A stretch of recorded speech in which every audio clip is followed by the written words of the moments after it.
Hey everyone! Today in this video, I'm going to walk you through the work of the Broken Mother Field. The Broken Mother Field is Sarah Peyton's work, and I'm going to be showing some of her slides, exercises, and research to help you go through the process of identifying one of your unconscious contracts that you still carry from your Broken Mother Field. It's a little bit of a taste of some of the work that we will do in my 8-week course From Mother to Ma, which is a somatic group process dedicated specifically to healing the mother wound and coming back to the life-giving energy of the Divine Mother. My personal journey has been a lot about healing my own mother wound, and in the course, I'll be guiding you through a journey of how to hold the longing of not having the mother that you needed, through accessing the healthy aggression that got suppressed by not being able to be seen, heard, or have any boundaries or needs. Also, how to identify the places where you're still holding unconscious contracts out of loyalty to her. Throughout the journey, we're together in deep processing and witnessing of each other's stories, ritual, ceremony, somatic movement, and learning how to digest some of this pain that can feel like a very big tangled mess when we don't have the right support and community to tease apart one of the most painful wounds that one could ever experience in their entire lives. If this work speaks to you, I'd love to have you in my 8-week course, and you can find the link to that below this video, as well as Sarah's work. The Broken Mother Field is Sarah Peyton's work, and Sarah Peyton is like the intersection of relational neuroscience, family constellations, and nonviolent communication. And her work in the Broken Mother Field is like kind of educating about how our mothers like needed to see us a certain way in order for themselves to survive. So we're going to go into some slides. Each of us carry a powerful relationship with us, the relationship between our mothers and ourselves. It comes from the 1.3 billion cells of our prefrontal cortex that carry our mothers. When our mothers were compromised by trauma, this field can be so powerfully skewed that it can distort our relationships and put us in loops of self-sabotage, the suffering of prioritizing others' needs above our own, the confusion of repeating patterns of others' responses to us, and the other previously unexplained mysteries of life. How do we make this field explicit so that we can move away from unconscious consequences and into choice and ease? And what happens when we have a broken mother field? Patterns of similar betrayals, dismissals, ghosting by teachers, therapists, mentors, and friends. My first somatic practitioner, she was like the same age as me. She was also Asian American, and there was a lot of mother wound healing with her, but I think a lot of enmeshment in our dynamic. And then I think, what happened was at a certain point, I grew a following on Instagram and TikTok, and I started my practice, and it really triggered her. And then it felt like the same feeling that I've experienced with my mom so much of like this deep trust when I'm who she needs me to be, followed by like the rug being pulled out from under me and it being more painful than ever because I'm like, whoa, like there's so many survival links that I've just created with you now. And to feel abandoned like that was like one of the biggest painful initiations that I've been through. And that wasn't just with her. It weirdly shows up actually with Asian women, which makes sense because my mom is Chinese. Um, yeah, this weird broken mother field thing that happens where we get really close and then it's like a big split that's like really painful. Other things are a nagging sense that our partners, friends, therapists don't really know us. For me, my 6-year long relationship was with somebody who like really never saw my spirituality as important, or like it just like isn't that big for him. And so I just like always felt like really unseen. The same feeling of me bringing excitement to my mom, like, oh, celebrate my individuality, my intuition, and her smacking it down with her own wounding of being bullied by American Chinese kids because she projected me as one of the bullies from her childhood.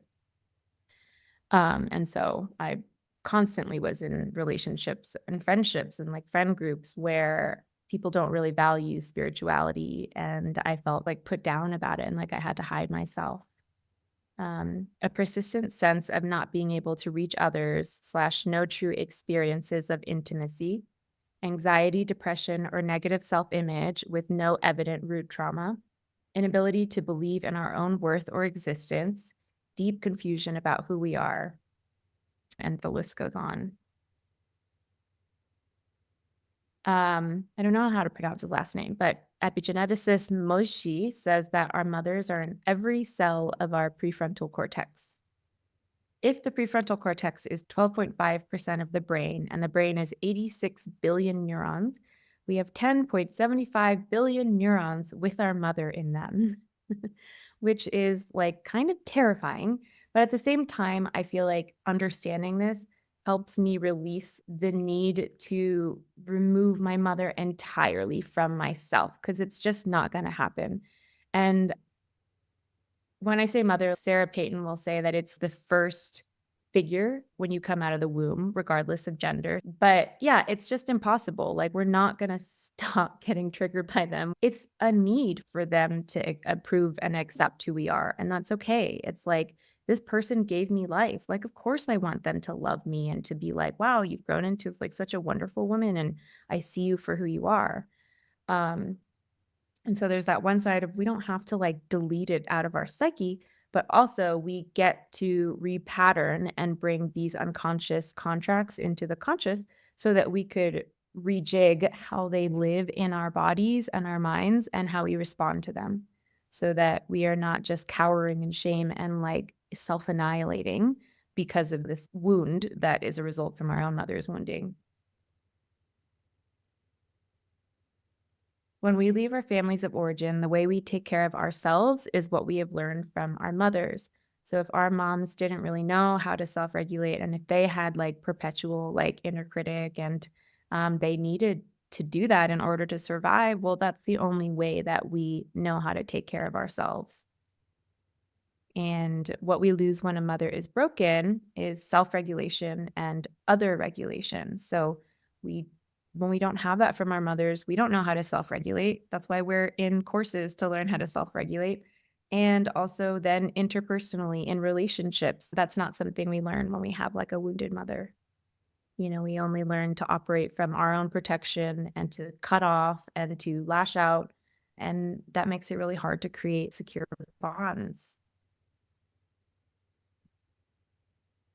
And so I would like for you guys, I want to invite you to journal for 6 minutes and just like let it flow through you. Maybe if you needed a second to gather like a pen and paper.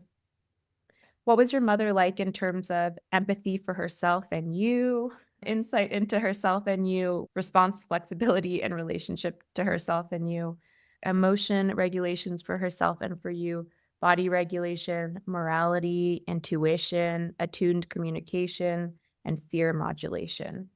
Just allow yourself to just like let the pen flow. And I'm going to set a timer for 6 minutes, beginning now.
Wrapping up your last sentence.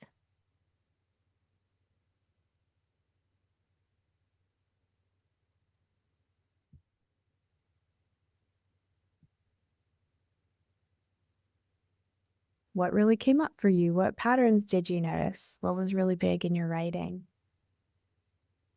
All of these invisible tugging forces that we need in order to survive and take care of our parents. Like the image I get is like me coming into knowing who I am. It's almost like walking into a fun house, like where all the mirrors are like warped, reflecting like a version of me. And I'm like, where am I? How do I find myself in the midst of all of this?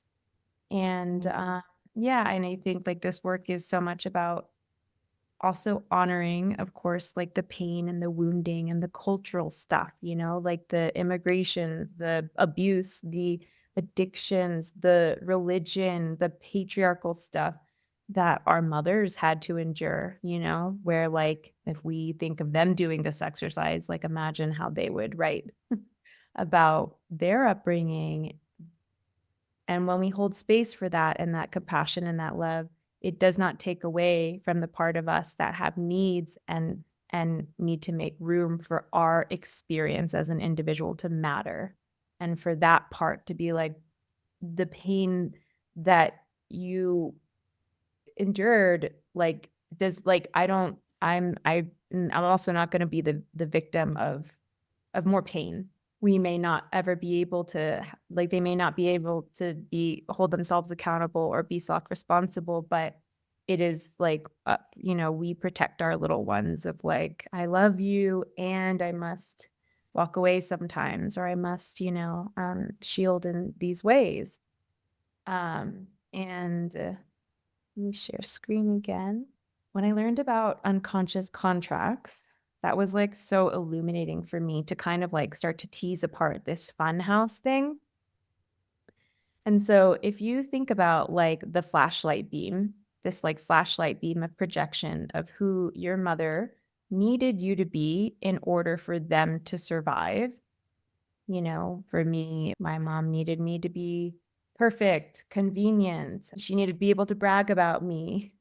She needed me to be quiet and just good and extraordinary so that she could have some worth, so that people outside the family could think that she was a good mother.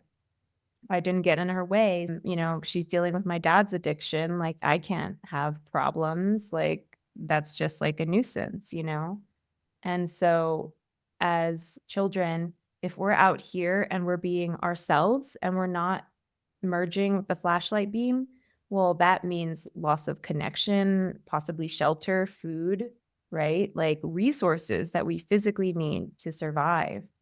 And so we almost have no choice but to move into the flashlight beam in order to survive. And then we create these contracts or we take on, so there's many layers of different contracts. Like we have contracts to see ourselves through our mother's eyes. This is Sarah Peyton's worksheet. So, for example, I, Sarah, solemnly swear to my essential self to see myself as my mother saw me in order to join her and not to lose my mother, no matter the cost to myself.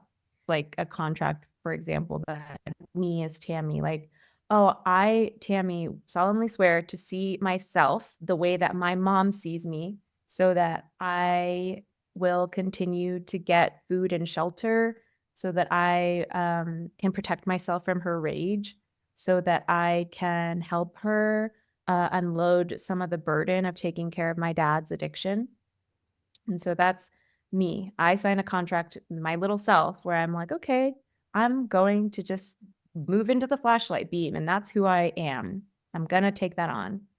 And then a layer deeper, and it's like almost like the first layer of us starting to tease apart these contracts is we carry in our own brains our mother's contract to use us and our nervous systems to stabilize her in the places that she was traumatized or never held. So for my mom, if she was raised, she was bullied by the American-born Chinese kids. They bullied her when she immigrated from China to New York. Well, she never got acceptance. She never got to feel like her skills mattered. She was never celebrated because she was like put down by these kids. And so she needed that from our relationship. So she used me and my nervous system. Like if I ever had anything to brag about, if I won second place in a youth art competition, or like if I, ever had a big dream or whatever, she would like put that down because she needed to feel like she was the star. If I was good at fashion design, it's like, oh, well, I learned from the best. It's because she's a designer. Or, if I had dreams of like going to New York and LA when I grow up, the response was like I was too fat for LA and too dumb for New York. Like, yeah, just ways so that she could assert her dominance and win over the kids that bullied her. And so then for this first layer, we actually are going to write the contract that like subconsciously lives in the cells in our prefrontal cortex that are still running the show that our mothers made.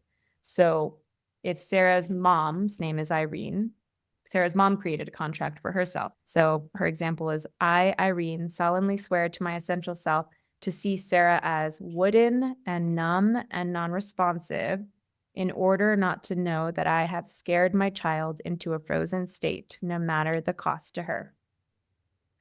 And for me, when I tapped into my mom, it was sort of something like, I, Susan, solemnly swear to my essential self to see Tammy as mute, helpless, dumb, stupid, in order for me to feel needed and like I have a purpose, no matter the cost to her. So it's like, I always wondered why my mom just made me feel like I could never figure anything out, or I had like no gifts or skills or any own like of my own wisdom and knowledge. Well, it's because that gave her a lot of purpose. Like if I was dumb and like helpless without her, well then she was needed and that gave her worth. So I would love for us to maybe just like tap into this first contract of like seeing what is the contract that your mother held for her survival. And you would write it out like this. So the first step, speaking as your own mother. Maybe we could all just like get into our bodies, and if it feels okay for you, just allowing yourself to tap into like the energy field of your mother as she was, raising you. And yeah, just feel into like, how did she need to see you? What was her flashlight beam onto you to stabilize herself?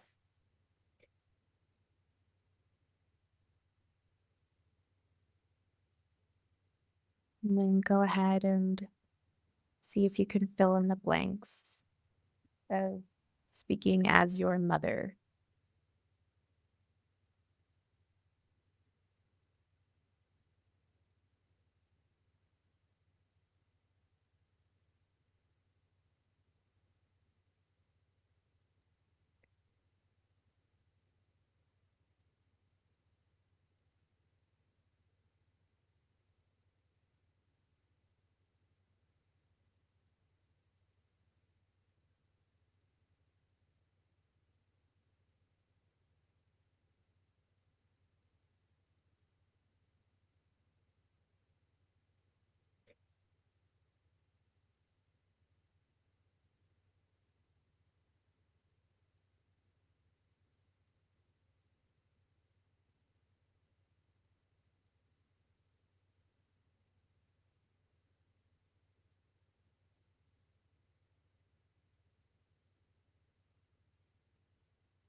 The next steps are like you're going to step into your role as your or as the higher self of your mother. So your mother's higher self is the one. What if she had all of the support she needed, growing up? She had all the resources, therapy, and you're going to ask your mother's higher self if they still want to keep this contract for you. And you will feel in your body, you'll feel either an immediate, like, no, that's awful. Why would I want that for her? Or you might feel yeah, I do really want to keep it. And if there's a yes, then there's a need for acknowledging our mother's trauma of like really, being like, oh, I wonder if my mother feels scared, really feeling into like what she needed. And you can create ritual around it. You could write down all of your mother's trauma and burn it and bury it, have like ceremony around it to really honor like what our mothers have been through. And then ask again the higher self of your mother, do you still want to keep this contract? And then the next steps are like speaking from the higher self of your mother. No, I now release you from this contract and I revoke this vow. And instead, I give you my blessing too. And feel it in your body. See what the higher self of your mother really wants to give you the blessing to do, which is like being shameless about having a voice, stepping into your passions, pursuing your path intuitively. It could be complex. So I think we can like continue exploring this definitely together.